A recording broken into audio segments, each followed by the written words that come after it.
Look, it's an honor to be here. It really is. I've watched Jay. I see YouTube videos of everybody. Bishop Baker, Pastor Tanya. Uh, it's really crazy because I got my pastor, Pastor Carolyn's here, Pastor Nancy's here.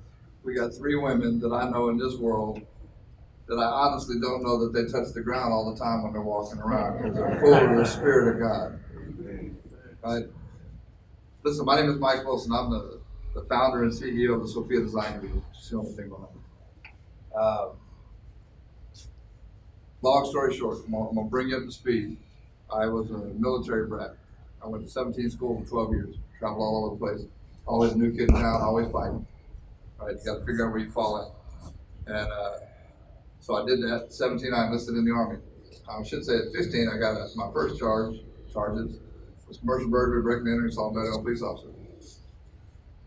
That didn't work. I went back out in the military, and the military found all that stuff, so I did good for a long time, but I ended up spending 18 months in Korea. I spent a couple of years down in Nicaragua, Honduras, El Salvador, during the Nicaragua and Salvadorian elections back in the day. When I got out, I came back up here, and I got into business, and I started building stuff. I started building exhibits for trade shows, museums, and whatnot. Built a lot of stuff. And we did really well, man. We got it to, we were doing like $1 million a month. Pretty soon we're putting theaters in people's houses, and we're flying around on private airplanes.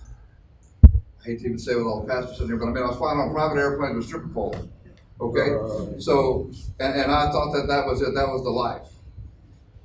I had guys that were under my employ that were the red and gold, right? You know, you got the Banditos and the Hells Angels, and I had all those guys in my employ all over the place. Long story short, I crossed the wrong guy. Catch a charge. So a decorated military veteran, I come out, and I've been in business all this time, and I catch a first offense theft charge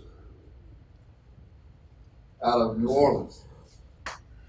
And I didn't take it serious, and I know that God was trying to slow me down. He got me to Promise Keepers in 95, and I didn't listen. He had put pastors in my life that would talk to me, try to talk sense into me, but I wouldn't listen. And I kept going until finally he sat me down. Look, when I went to the penitentiary, that was for real. Right? I caught 10 years for a first offense theft charge. I had 5 speeding tickets my whole life. If you don't think that you can find yourself in that position, you're crazy. While I was flying around, I was telling Jay I was out in Beverly Hills, I'd be at the Crown Plaza, right? Watching these dudes shoot up Compton. Little brother shooting them up. I don't know what it was about white SUVs, but they were always shooting up white ones. And then we got over to I was in New York, I was staying up there in a hotel, and I started seeing these dudes were shooting up Brooklyn. They're shooting up over New Jersey. I come down to New Orleans, and I'm standing at the penthouse of the Ritz-Carlton, working on this thing, and these little dudes are shooting up Hollywood. I remember the man came in there, Stuart Juno comes in, and he says, change it to Channel 6. I had a theater I was programming for him. He said, change to Channel 6. So about 3 or 4 days, we kept going back to Channel 6, and there was always somebody getting shot up. And I said, why do you want to keep putting that stuff on there, man? They're just shooting up the city. You know, kill them all, let God sort it out. That was my opinion. That's what I said. And he said, we have to do something about it. I said, not me. I went back to doing my thing. A year and a half later, I was in the old Paris prison looking out the fan, and I could see the Superdome, the Sheraton, the Ritz-Carlton where I was sitting when I said that. Locked up with 56 little brothers and me. Right? The same guys I was talking about. I got in there and I started finding out everybody we were just the same. They had families that loved them, just like I love my family. Right? I love my kids. They love their kids. Everybody was there for extraordinary circumstances that God had put us there for a time or a season such as this. We had to be there for that time. When I went in there, I was angry. I'm a military guy. At that point, I was like 6'2", 240 pounds, a beard longer than Jay's, hair down past my shoulders, and angry. I made a knife out of everything. I put one in everybody's hand. Straight up. A well-armed society is a very polite society. And just for the record, it works. Right? As long as the little guy's got something to work with, and them big dudes ain't gonna mess with him. Long story short, I was angry, and I figured out that I wasn't angry at the DA or the judge or the guy that leveled the charge against me. I was angry at God because he's the one that let it happen. So I told him that. One night I was back there like a caged lion, and I said, I don't know what you want from me. I don't deserve this. My family doesn't deserve this. I'm going to kill one of these little dudes, and their blood's going to be on your hands. And I said that at the top of my lungs. at that moment, I'm telling you that Jesus Christ stepped into that cell. He gave me what I refer to as a holy hug. You understand? I didn't bend down beside my bed because I was commanded to. I bent down beside there because I wanted to. I knelt down beside my bed and I opened that Bible up to Isaiah 58. Go look it up. A new kind of fast. Is this what you think I want? This is what I want. I thought I was good, right? I was all right, right? But we got in there, and in that moment, everything changed, and it changed everybody there, bro. The whole cheer. I watched over the next 5 years, I watched 27 of those guys get saved and baptized, and their lives changed. I'm talking about the parole board was bringing them in and out, right? Their families were starting to, relationships were restored because they were doing the right thing, because they were staying in the Word. I read my Bible 4 or 5 hours a day, every day for 5 years. I don't have that much time in a civil engineering degree. I'm just telling you that every word in that book is true. When I see that Job was restored double, that was for me too. When I see what happened to Elijah, a common man that prayed for the first time, and so the first time in recorded history somebody was raised from the dead. That was a common man. He didn't have no royal lineage. He's just like me and you, right? So when Coy asked me to speak about restoration today, when I came out, I had been down for 5 years. My wife waited on me for all this time. I told God while I was there, I said, if you take care of my family, I'll do anything you ask me to do. Swords and sandals, preaching and teaching, anything. He did his part.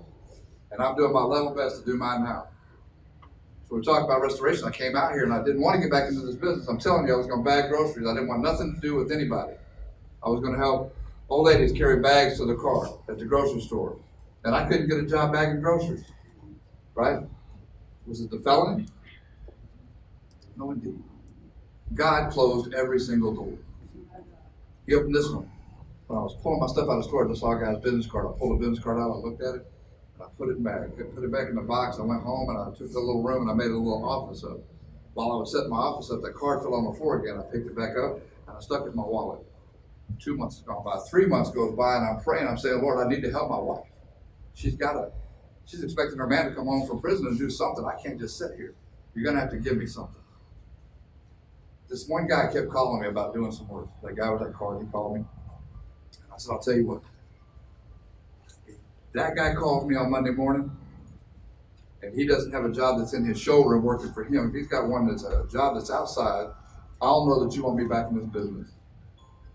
Monday morning, he called me with a check for $20,000 to go over there and start a job. Right? Do on the fleece only. Show me that it's you. All I'm telling you, man, is that God does restore. There's a restoration process, but there's work to do. Right? It ain't free. Didn't nobody owe me anything. Man, I was a horrible person for 45 years. And quite frankly, if it took another 45 years for people to believe that the change was real, then I earned that. Right? I'm always telling people, take your lick. You did that. Right? So what we have to do is we got to get straight. We have to get in the Word, and you've got to stay focused. The bottom line is restoration, and when I'm looking at what I'm doing right here, this is the stuff that you see. This is the last 4 years. We just signed 40,000 square feet. All that stuff you see right there is the last 4 years. That's God's work, man. That ain't mine. I'm talking about the rooms. We did the Crescent Hotel downtown. All the rooms, the Grand Presidential Suite. All the stuff up at Jerry Jones, the Lincoln Experience, DeMario's, and Tanya. All those things. We're doing a luxury men's clothing store there right now. We're doing Millionaire Just Star Airports. We just signed 40,000 square feet in Terrell, Texas, actually. We just signed a lease on a 2,500 square foot space on Hollywood Boulevard in LA. Sent a guy out there, so we're doing theaters out there now. Look, it's not me, man. Some of these guys didn't even believe in God. They were more agnostic than anything else, and we put it out there. Put our trust in Him, and then He did His thing. And we're touching people. It's happening. God is touching people through us just being obedient. That's all you really have to do. My point is that He does restore. There is a restoration. And you have to believe that. But make no mistake, you've got to show up every single day. You cannot give up. You've got to show up. So nobody owes us anything. Right? You can find yourself a full gospel church, man, where somebody can talk to you, talk some sense into you. Start applying the Word of God liberally every single day and watch what happens. That's not me. That's my shop. That's the old shop. We got one twice that size now. We started the Felony project 3.5 years ago where we would hire veterans and felons. Because veterans coming back with PTSD is the same thing as a brother coming out of the penitentiary. Make no mistake, you got things in your head that you ain't supposed to see. You got things in your heart you're not supposed to feel. The only way, you can't do this by yourself.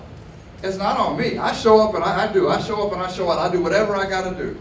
But make no mistake, I catch my knees every single day.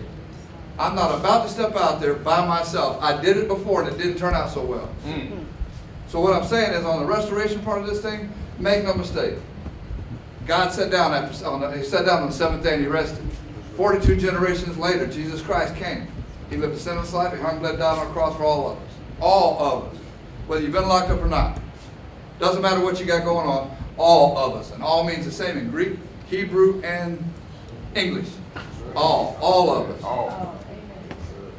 Raised up out of that borrowed tomb, and he rose to sit at the right hand of the Father. You got that? He sent his Holy Spirit to come down here to convict us all. To be our teacher, our comforter, all of that. And I'm telling you, I studied that book for 5 years, every single day. I'm still studying it 4.5 years later. I've only been out 4.5 years, y'all. I got out May 11, 2014. I didn't have nothing, not 2 pennies, nothing, no tools. He restored me double almost overnight. After the 3rd month, right? I kept praying. People kept telling me to go back into business. I said, no. Lord, what do you want me to do? Then you would come and say, start the business back up. And I said, no. Lord, what do you want me to do? Then he would come and say, you need to start your business back up. It took me a long time. I'm a little slow. But I know his voice. And all I'm saying to you guys, man, look, ain't no difference between any of them guys in the Bible and you. The same spirit that raised Jesus from the dead can reside in you. You got to do that. There's a lot of work to do. And I could go all day long. Look, the restoration part of this thing is for real. I love you guys. I love you guys.